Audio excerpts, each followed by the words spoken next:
जय हिंद दोस्तों, मैं आपका दोस्त जुनैद बामजदोस।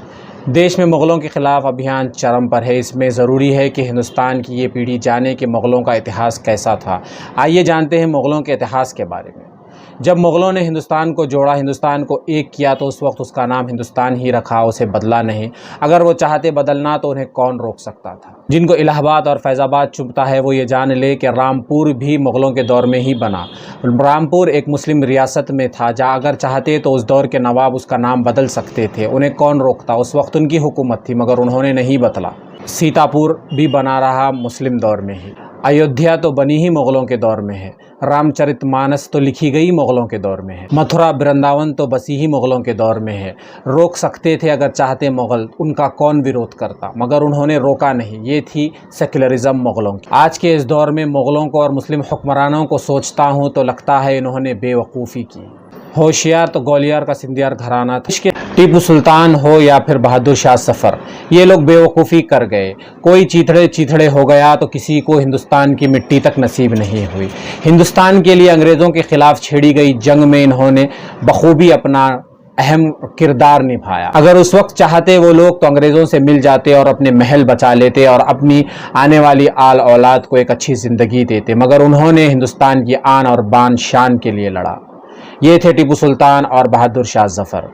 बहादुर शाह ज़फ़र को जब कालकोठरी में बंद कर दिया गया उनकी रियासत से ले जाकर, अगर वो लोग भी उस तरह ही लड़ते जैसे जोधपुर और सिंधिया घराना लड़ा था, तो आज उनके वंशज की तरह इनके भी वंशज शायद बड़े बड़े पोस्ट पर बैठे होते, अधिकारी होते या फिर कोई मंत्री होते।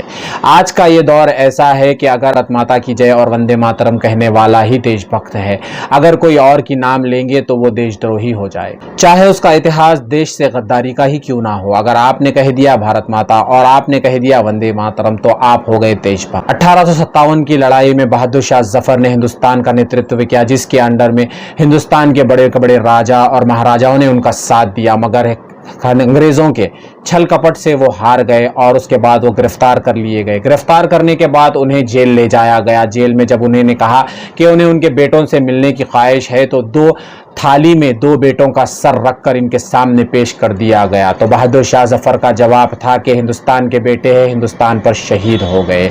ये थे मुग़ल, ये थे हिंदुस्तान के मुस्लिम बादशाह, जिन्होंने हिंदुस्तान के लिए अपने आन और औलाद को खो दिया, अपने ख़ानदान की बलि चढ़ा दी।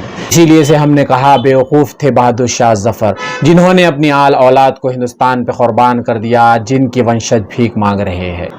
देश की मिट्टी में दफन होने की उनकी ख्वाहिश पूरी ना हो सकी और कैद में ही रंगूर और परमा की पहाड़ियों में उन्हें दफन कर दिया गया, जिसके बाद खुदाई के दौरान उनका कंकाल निकला तो उसे पहचान कर बाद में उनकी मज़ार बनाई गई। ना मिला उन्हें अपने देश के लिए इतना कुर्बान होकर, अपने आल औलाद को, अपने ख़ानदान को कुर्बान कर कर आज उन्हें लोग गाली दे रहे हैं, आज उन्हें लोग भला बुरा कह रहे हैं। अगर ऐसा इतिहास किसी संगी का होता अब तक तो उसकी पूजा, उसका एक स्टैच्यू बनाकर उसकी पूजा की जाती थी और उसे बहुत ही बड़े वंशज माना जाता था, उसकी आल औलाद को बड़े बड़े पदों पर बिठाया जाता था। मगर ये लोगों ने हिंदुस्तान के लिए इतना कुछ किया, मगर उसके बावजूद भी हम ये लोगों के लिए, इनकी आल औलाद के लिए कुछ नहीं है तो आज के लोगों के दिलों में भरता हुआ जहर ये राजनीति के चलते।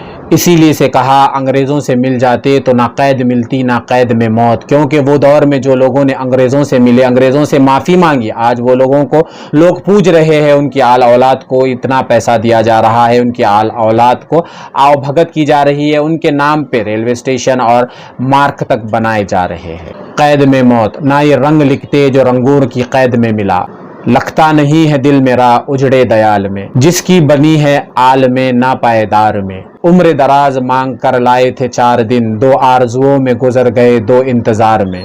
कितना बदनसीब है ज़फ़र दफन के लिए, 2 गज़ ज़मीन न मिल सकी कुएं यार में। फ़िलहाल ये वीडियो में इतना ही। आगे ऐसे ही सच्चे वीडियोस और जानकारी के वीडियोस के लिए हमारे चैनल को सब्सक्राइब ज़रूर कर लीजिएगा और वीडियो पसंद आए तो आगे लोगों तक ज़रूर शेयर कीजिएगा।